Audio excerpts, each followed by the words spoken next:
By now, you've heard of the Itaewon tragedy in South Korea, in which a crowd surge that got out of control has cost over 150 lives being lost. And the president of South Korea has declared that the country as a whole will be mourning this horrific loss through November 5th. So what do you think possesses someone to live stream this? A grieving ceremony in which the monks are honoring the dead.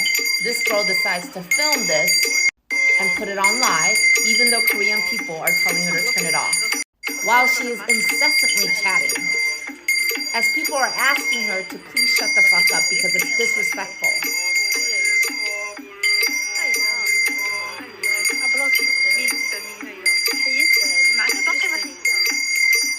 And apparently she told all those people to fuck off because it's her page and she can do whatever the fuck she wants.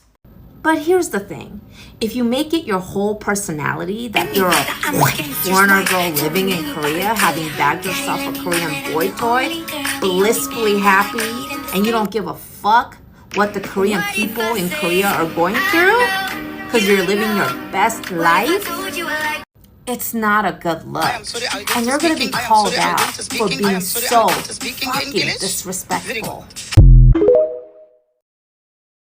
See who wore costumes at dog daycare today. All right, Mr. Harry Potter, let's see if you can keep your glasses on. Come on, Jax, oh my God.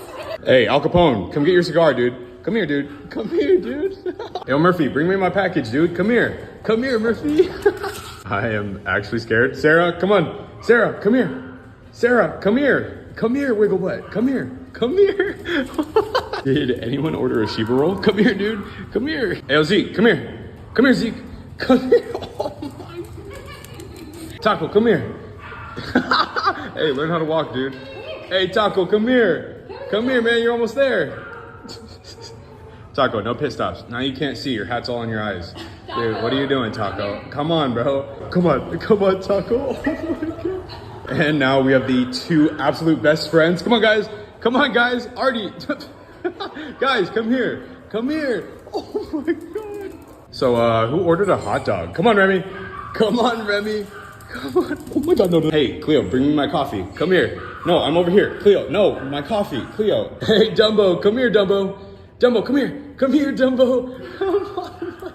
And now, introducing our local superstar, Juno Mars. Come on, Juno, come here. Juno, hey, come here. Don't be camera shy. Come on, Juno. Come here, Juno. Come here. This might be the most creative costume. This is a trash panda. Come on, Indy. Come here. And today's lifeguard on duty is Scooby. Come on, Scooby. Come here, Scoob. No, where are you going? Hey, Rupert. Come here, round boy. Come here, pumpkin. Come here. Oh my God. Hey, Henry, come here. Come here, pumpkin boy. Come here. No, don't run past me right here. No, not past me. There you go. Come here, you big old pumpkin. Hey, yo, Apollo, come here. Come here, dude. Oliver, you want this? Come here, dude. Come here, handsome man. Oliver, no pit stops. Come on. Come here. Oliver, let's show everyone your handsome costume here. Good job. Hey, Curry, come bring me a drink, dude. Come here. Come here, dude. Hurry up. Chop, chop. Come here. Okay, so this is probably my favorite. Aurora, come here. Aurora, come here. Come here, Aurora. Come here. All right, Finley. Come on, dude. Come on, Finley. Finley, come on. Come on. Hi. Do you understand that none of you will get it that way? Do you guys understand the consequences of what you've just done? No. You guys are not going to get into a college. You guys are not going to get any scholarships because this is a hate crime. We all dropped out of high school. It's okay. I still don't think it's appropriate for you guys to be doing this. It's really it's really not fun. I don't have words.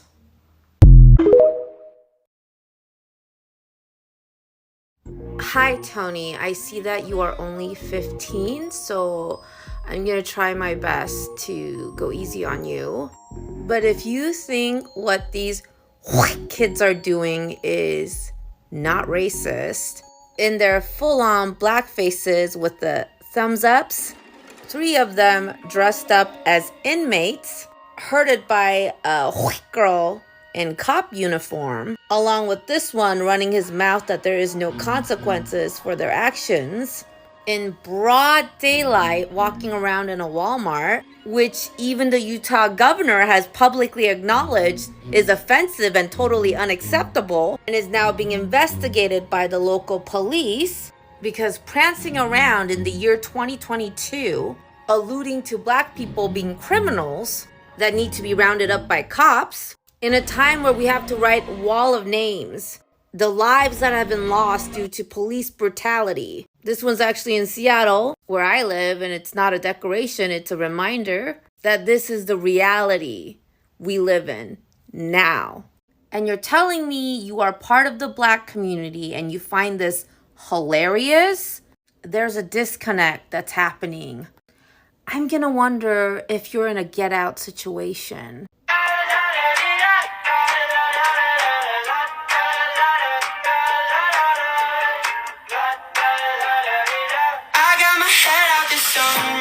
Well, let me know when you get out.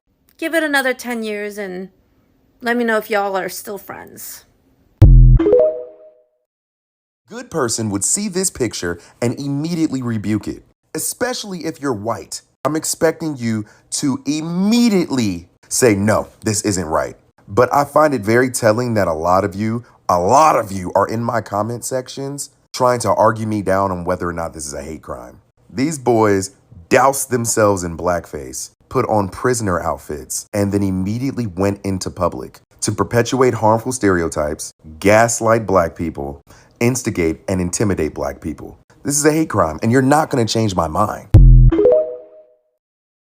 Without bringing race into it, okay? Let's say it one more time. Without bringing race into this conversation. What in the living hell is white supremacy? Without bringing avocados into this. Without bringing avocados into this, what is guacamole? Another satisfying racial moment. It's all in your mind. My mind? It's all in your mind. My mind. You didn't have to talk to me that way either, Karen. A black man approaching a white woman. Here she crying. There's Karen. You were speeding through the neighborhood. He was not. I was in the garage. You're lying now because I was sitting in the garage. Do you like that she is charged? Do you want to prosecute her? Yeah, absolutely. Because if the roles were reversed, obviously they would be going to the full extent of the law to charge me. Another satisfying racial moment.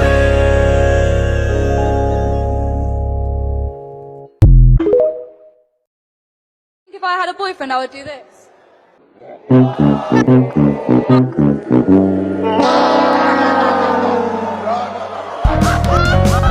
Another satisfying racial moment.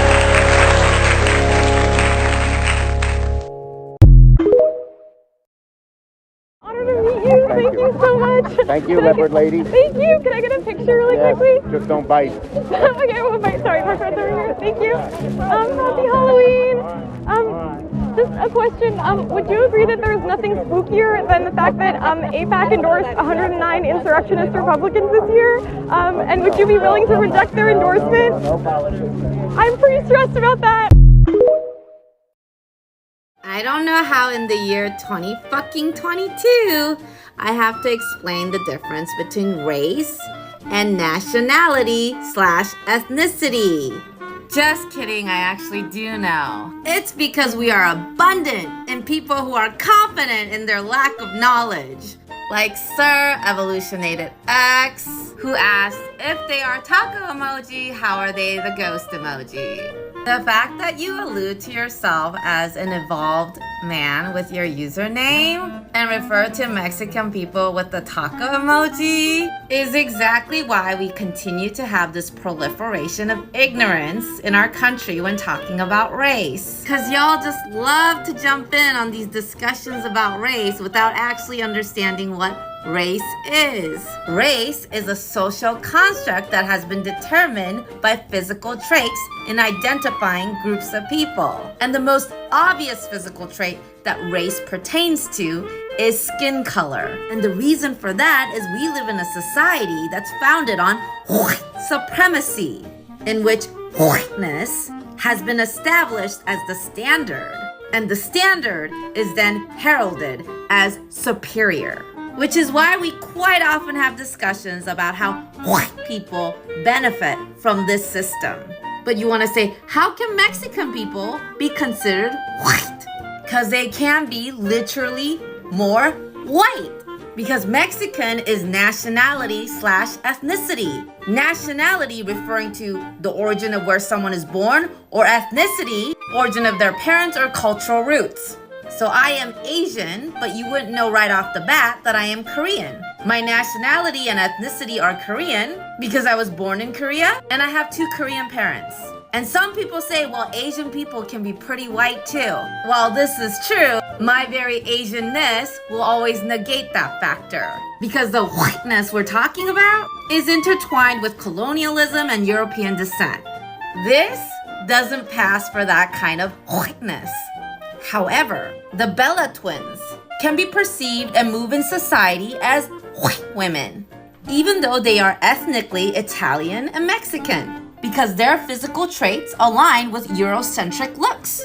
Eddie Cibrian, nationality, he is American, because he was born in California. Ethnically, he is Cuban. Both of his parents are of Cuban descent. But he moves through society mostly as a white man, because again, his looks align with Eurocentric standards. Easily what white people like to call their tall, dark, and handsome. But let's just be real, you're just a white man who likes to shit on Asian women. Because this was also you. You are hilariously wrong because I am very Asian. Black is not a synonym for person of color, and you are a white man who benefits most from white supremacy and therefore does not want race talked about by minority women. We see you! The story of the Salem witch trials is like a Halloween staple in media, but I've rarely seen people talk accurately about how racism play a factor into it. But if you're a fan of American Horror Story Coven, you might be slightly familiar with what I'm talking about. In one scene, Marie Laveau, played by Angela Bassett, accuses the white witches who descend from Salem of stealing their magic from a voodoo practitioner named Tituba. In response, the white witch Fiona mocks Bassett's character by saying, "Please, you want to tell me that some illiterate voodoo slave girl gave me my crown?" Well, Tituba was actually a real person, and she was the first person to be accused of witchcraft during the Salem witch trials.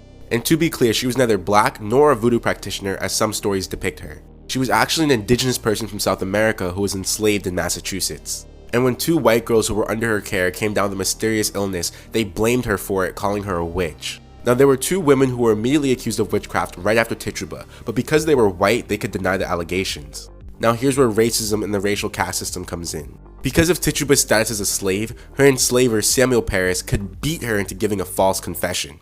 And that's exactly what happened. He forced her giving false confessions of serving the devil and practicing magic, and her testimony is what officially started the Salem witch trials. But over time, as authors began to dramatize what happened in the Salem witch trials, they started to portray Tituba as a black woman, as voodoo, which is associated with the African diaspora, became the go-to for black magic or devil worship in American media. Comment and then follow if you want a part 2 where I go more into that. Tell me how you racially identify. I identify as Korean. I used to live in Korea. I was living there for 1 year. I love the culture. I love the history, the people. I put myself through a lot of pain. I've had a lot of surgical procedures to have more of a Korean aesthetic. What immediately strikes me as odd is that Ollie London believes that he has a Korean aesthetic while wearing cornrows. I spent a lot of time learning the language, learning how to cook Korean food. I came out earlier this year sharing that with the world. People didn't really get it. So then I started asking myself, does he know that cornrows are African and not Korean? And then I see this. So he has some kind of idea. But he will understand straight away, but I hope over time people will be kind of more accepting with me. Transracial does not exist, and I think it is very, very harmful for us to push the narrative that it is possible to switch races. I was not happy the way I was, so I went to Korea and I had the most incredible experience of my life. It changed me, gave me happiness, and people have no right to take that happiness away from me. You weren't happy being a colonizer, so now you want to colonize Korean identity. while wearing box braids so that you can look more gangster for your debut K-hip-hop single. Are you okay? People have no right to take that happiness away from me. I can't sit up here and say, oh, I'm suddenly a white woman. And if you as a white person say, oh, I can be black or I can be Korean, and I can't swap and benefit from the privilege that you benefit from, then it's clearly not an equal exchange. You are not a Korean man. No matter how much surgery you do, no matter how much of the aesthetic you adopt. Nobody can take away what a minority group has been through. But I think when we do combine cultures, and millions of people now do almost adopt a lot of the Korean cultural aspects, because through K-pop or K-drama, they love it so much they then start adopting those, whether that's the hairstyle, whether that's the fashion. Again, with the hairstyle, do you not understand that this hairstyle is not Korean? Fashion style, whether they want to go and live in Korea. We all have the right to choose how we identify, to be who we want to be. I'm Korean, you know, people need to accept that. You're just another colonizer. That's all you are. You're just another colonizer. You went to Korea for 1 year, and instead of appreciating the culture, you've decided to completely change the face of it. At the very least, since you love the culture so much, you could just turn all the money you made over as a colonizer to Korean and African descended people. Yes, sir. Whatever you say, master. This one. We want to watch the show. Well, if you want to watch the show, take the chain. I'm not gonna let you snatch my chain. Like, I just can't let that slide. Yeah, I'll start picking. No. No, you want us to start picking, right? Wait in the water. Children. Why that police officer pull up in the car? Hey man, we're just here to enjoy the show, and they just don't like our outfits. I think they're just mad because we're more historically accurate than all of them. You go can do whatever you want to on the roadway, but they ask you to leave, it's private property. Am I historically accurate? They're saying that we're not historically accurate. Man, I'm not a historian. I can't judge that one way or the other. I just don't want to get a whooping. I just can't take another one.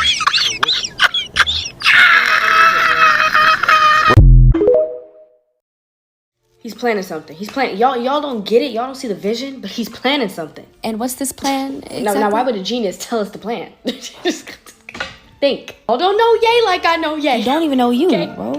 Y'all don't know Ye. Musicians are in orchestras, right? Orchestras are made of musicians. Okay. Ye is a musician. He orchestrated all of this. Okay, not how we that don't know works, what's going but- on in his head, right? So what is the plan? If I gotta explain it to you, it's not for you to know. It's not Do you for know? you. Do you know, bro? What are we gonna do? What are we gonna do? Not allow for them to make profit, pay their CEO $2 million, and have $2 billion in assets, and leave the poor and black of the Old Fourth Ward in this city to suffer or maybe go to Macon.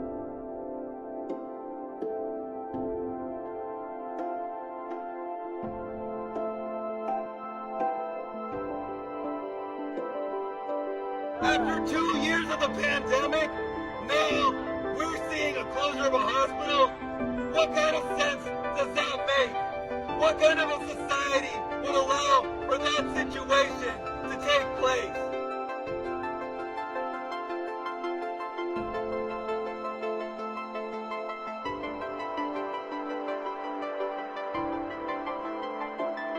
We already have overloaded hospitals, and our hospitals are being allowed to close while we're funding in the same area in Old Fourth Ward the development of high-class luxury apartments while the people who lived and built the community are being pushed out and dying. You can't get to the hospital timely, your chances of leaving or even getting out alive is slim to none. And what they said was that you were out here pushing your agenda. Well, we are pushing the agenda. And our agenda is for them to either not shut this hospital down or tell us what you're going to do in the place of shutting this hospital down. What is the plans of taking care of our community? To the Kanye West supporters, I have a question. Where was this same energy when they just got rid of Stacey Dash? Y'all wanna answer that one? Remember how they just used her up and then dropped her like a bad habit and no one cared? Y'all didn't say nothing about this. She was down with Kanye. Remember, she played his love interest in one of the videos he did. Y'all ain't got nothing to say about that. Y'all laughed at her for having a drug addiction, but won't say nothing about Kanye having mental health issues, and then claim that we don't take mental health issues serious in men. Ain't got nothing to say, do you? And let me guess, you're going to try to say that was the Jewish media that canceled her too, right? Right? I mean, she even apologized too and said she had a drug addiction and got help. I guess she needs a clothing line. But he's a genius. We can never take away what he did. I wonder what his comeback is gonna be. I don't know what it is about our community and refusing to let go of these harmful, problematic, abusive people just because they have some talent. R. Kelly was amazing. R. Kelly was amazing. But Chris Brown can flip. He can flip. Kanye's a genius. He's a genius. No one can ever match him. There were motherfuckers who could sing and flip before them. There were geniuses before them. Okay, there's going to be geniuses after. Thank you for what you contributed. You're a terrible fucking person now, so we're gonna let you go. The grip in which y'all hold on to these motherfuckers is embarrassing. Stand up. I don't know if it's a trauma thing, if it's a crabs in the bucket mentality, if we're afraid to critique any type of black artist because there's not a lot of talented black people who get notoriety. But these people aren't helpful to our community. They're not helpful to us. And it's almost like y'all are afraid that our community will never breed someone of such talent again when that's all black people is.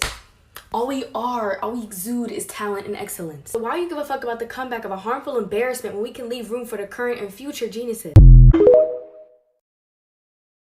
Well, I hope this doesn't seem too impolite, but Ted Bundy was just never that fucking bright. He was just sort of charismatic and white, alright? And he was so fucking sure he had the right. But he's ugly, and I'm glad he's dead. There was no fucking candle in his pumpkin head. You're not special for winning a game with someone who you know was never playing. She could have killed you. She had every right. You just caught her off guard tonight.